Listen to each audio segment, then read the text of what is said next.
Good evening and welcome to the show.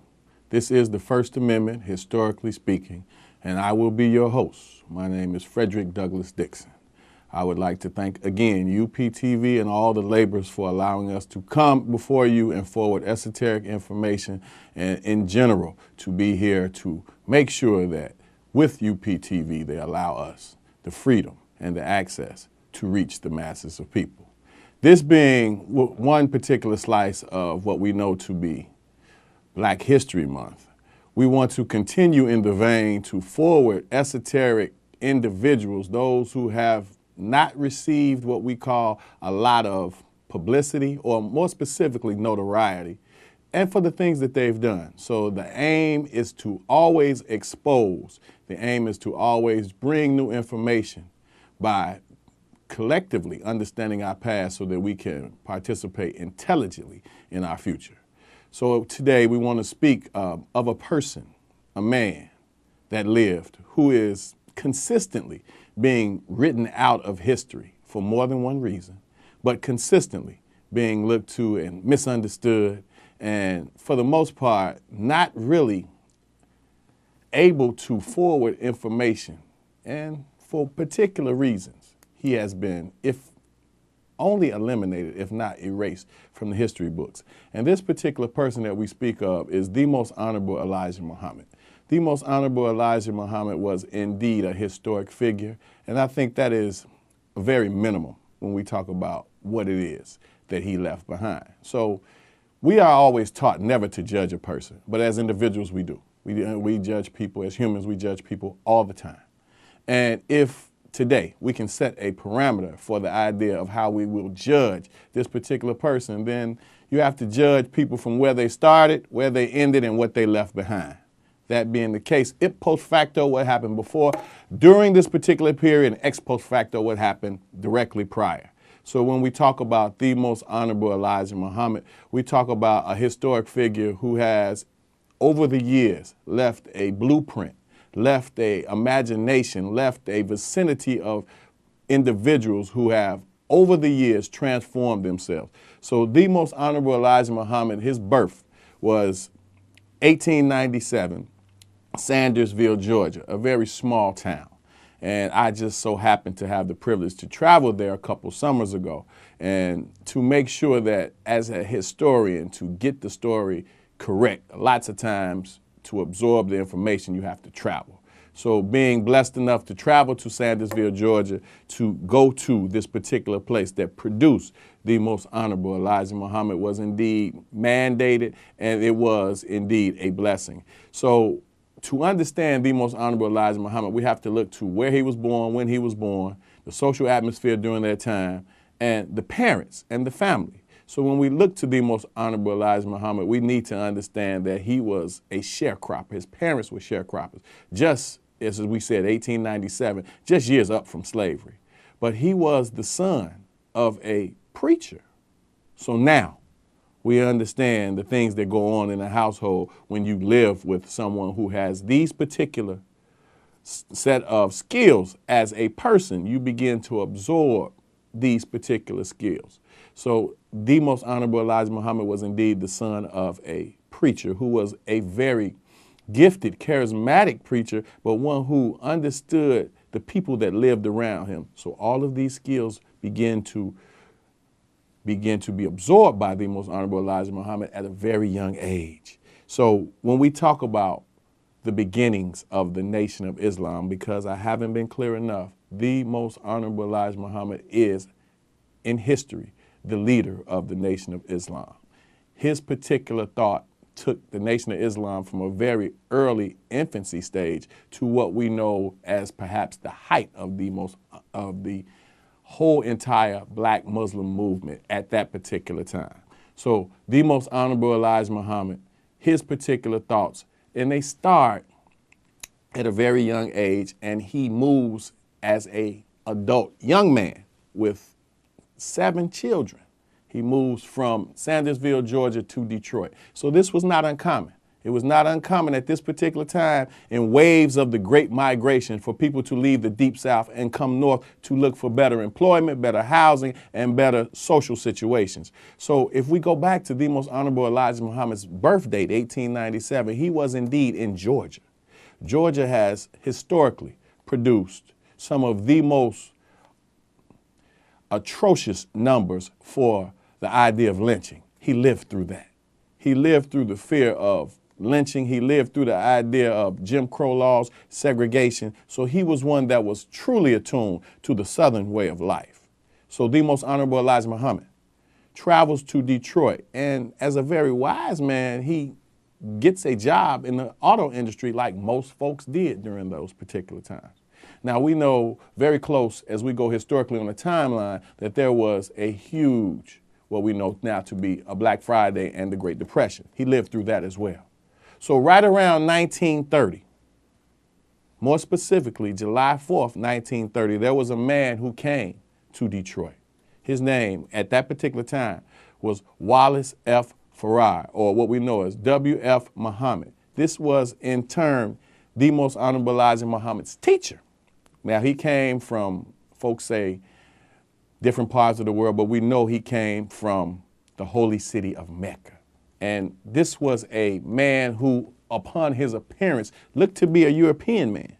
And he comes to Detroit in 1930, and he is one who is selling silks.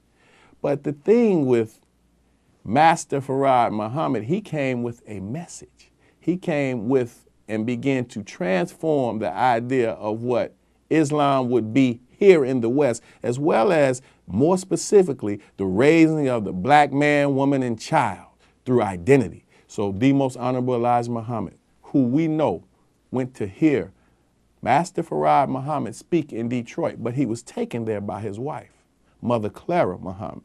And if we understand anything about a great man, when you see a great man, 9 times out of 10, there is a woman in that situation who's a lot smarter than that man.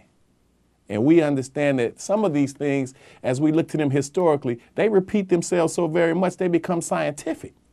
And we understand for a very strong man, somewhere along the line, there is a woman involved who is the backbone, the structure, and one who understands more. So the most Honorable Elijah Muhammad was taken to hear Master Fard Muhammad by his wife.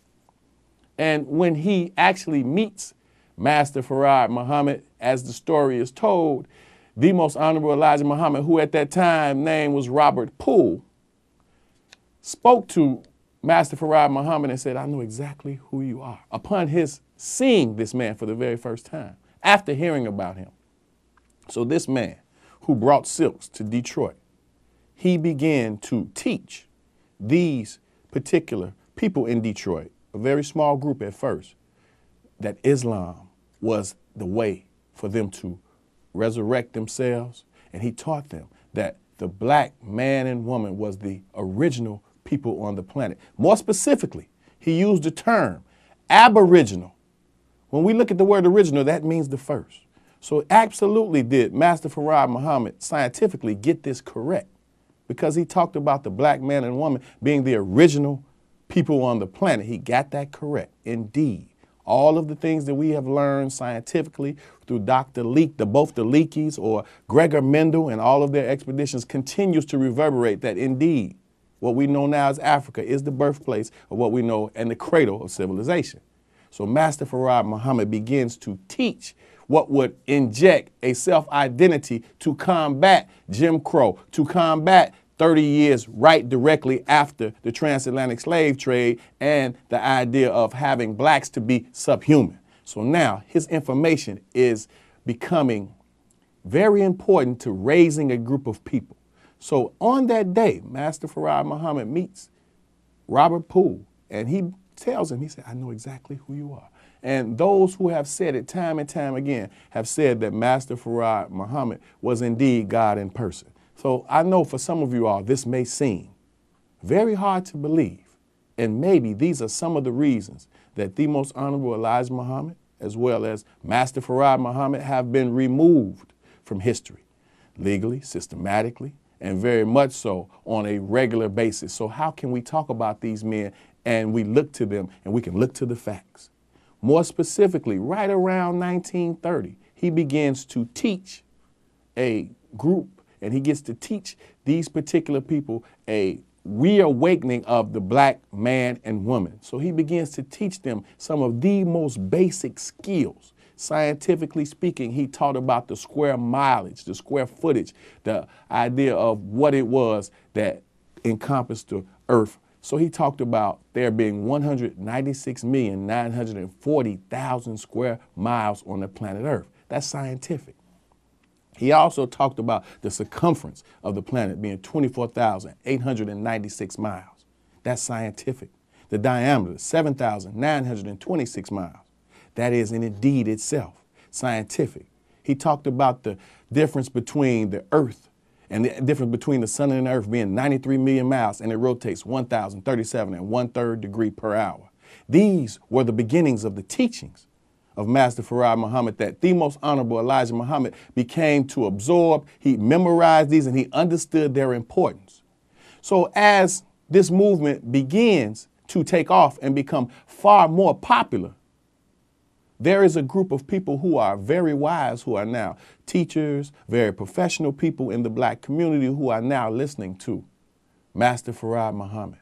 Those who speak very eloquently, those who have a huge group of educated people are now looking to their formal education and tying this into what Master Fard Muhammad is teaching. And so now people are beginning to believe that Islam in the West can be a savior for the black man and woman in America. Very much so. A new idea, very much so groundbreaking. Now I have to go back to understanding the Most Honorable Elijah Muhammad so that you get a clear picture. The Most Honorable Elijah Muhammad was indeed one who understood organization from a very young age, and also on the records, he was a part of Marcus Garvey's United Negro Improvement Association and held the position of corporal.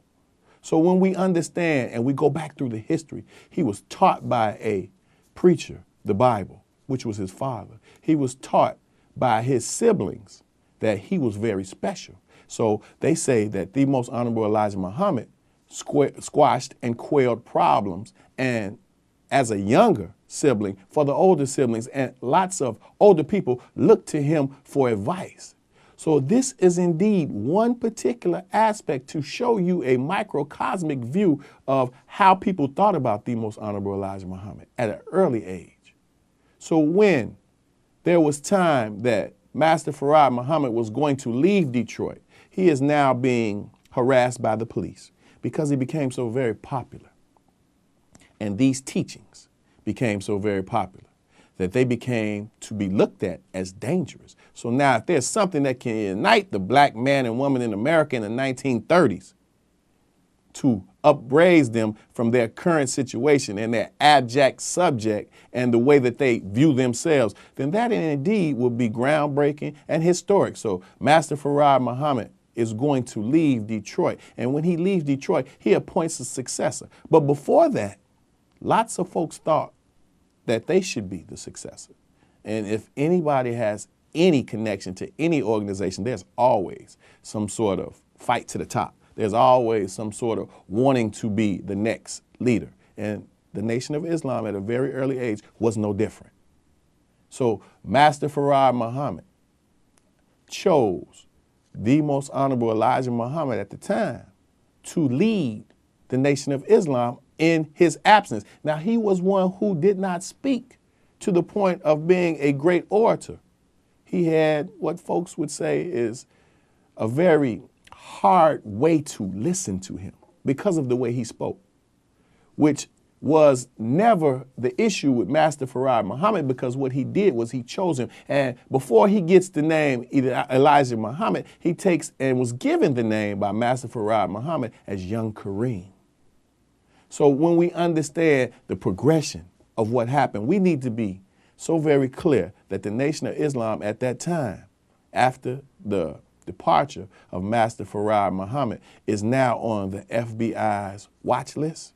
J. Edgar Hoover is attempting to consistently infiltrate this black Muslim movement, because one of the very fundamental issues with J. Edgar Hoover and his idea of FBI COINTELPRO, that's the counterintelligence program, what the mass of what was needed and the idea of the goal of the counterintelligence program was to kill and stop the rise of a black messiah that could unify blacks here in the wilderness of North America. So J. Edgar Hoover understood that Islam in itself and the way that Master Fard Muhammad was forwarding Islam was so very different that it had awakened that black man and woman, that sleeping lion of Judah. They had become far more serious. So some of the tenets of the Nation of Islam was to make sure that you cleaned yourself up from alcohol and drug abuse, which was, and still is,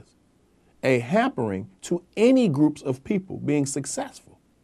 He also told them to fight to the death for the respect and protection of the black woman.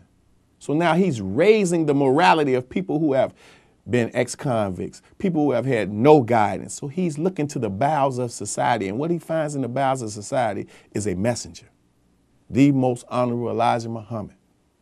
He moves to Detroit, and after he moves to Detroit, he becomes young Kareem. After he becomes young Kareem, he becomes Elijah Muhammad, and now he is the head or the leader at the absence of Master Fard Muhammad with the Nation of Islam.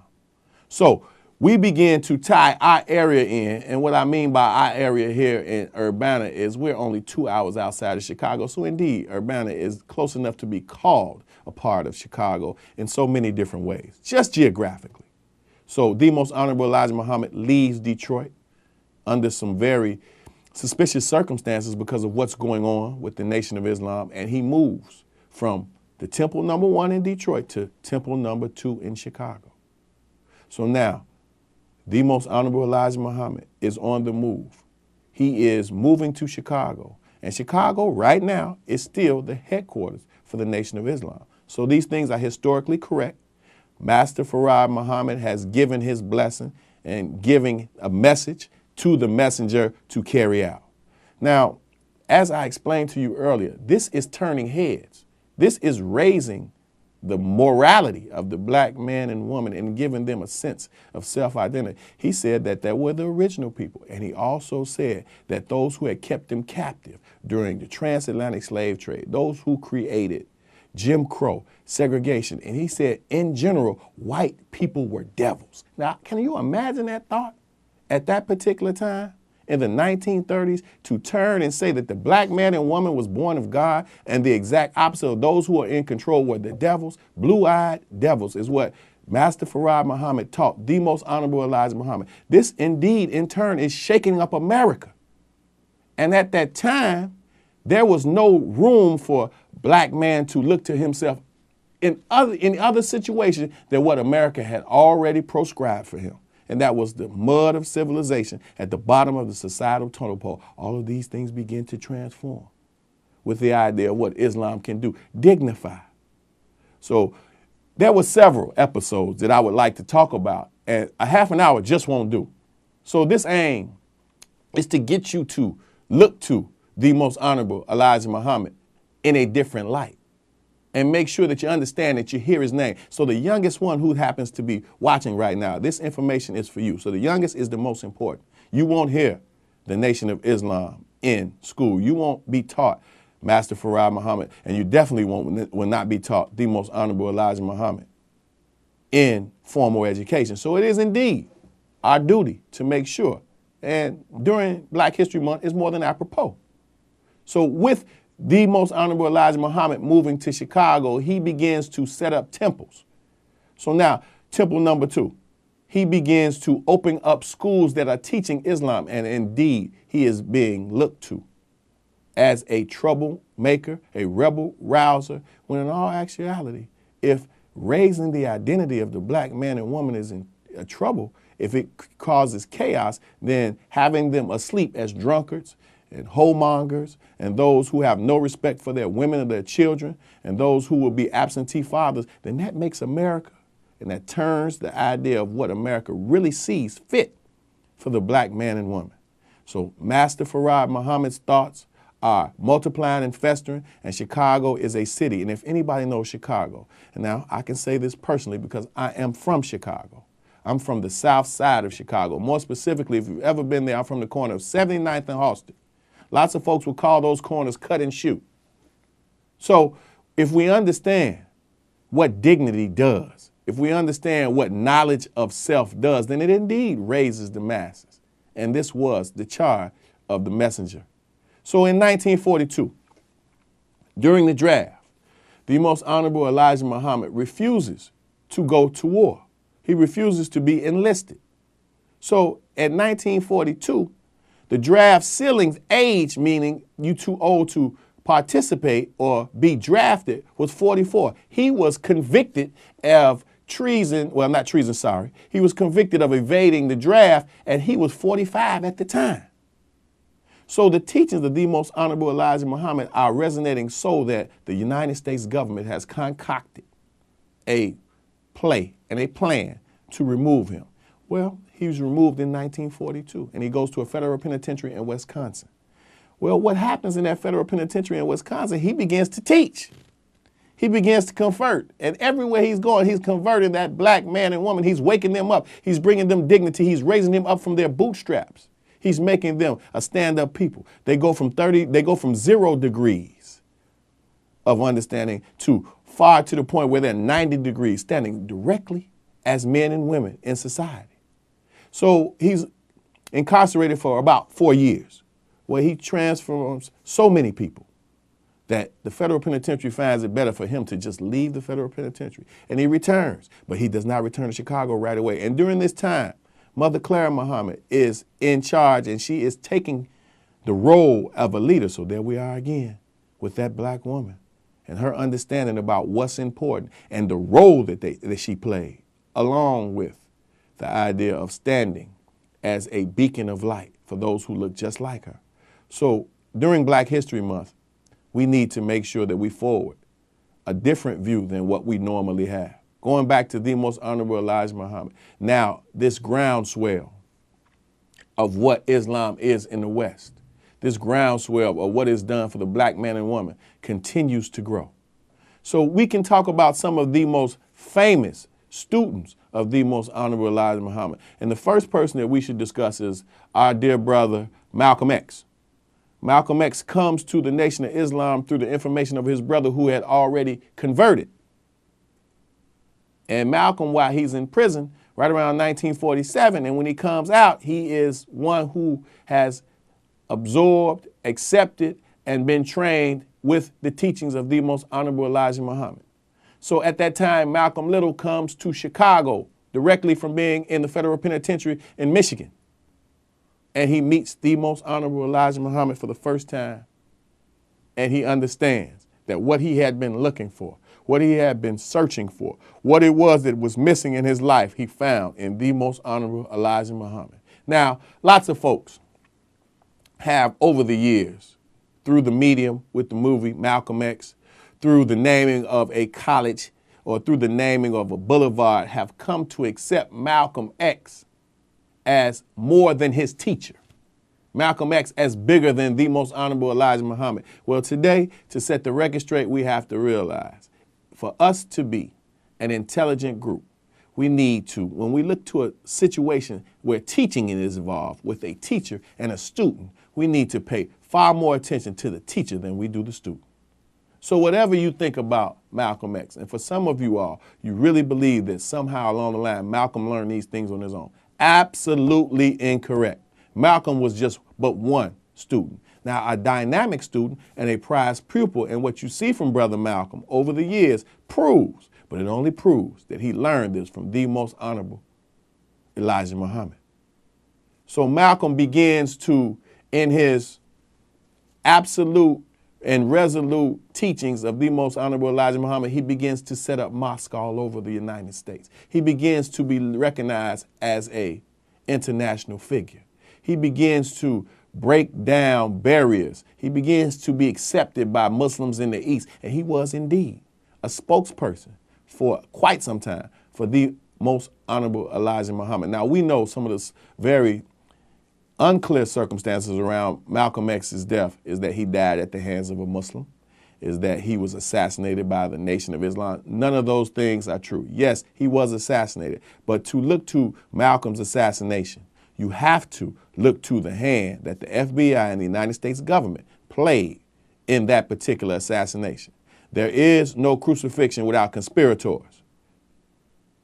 Another one of his prized pupils, at the time in 1964, Malcolm X breaks away from the Nation of Islam because of some very incendiary remarks about the death of President John F. Kennedy. He's silenced and he removes himself from the Nation of Islam.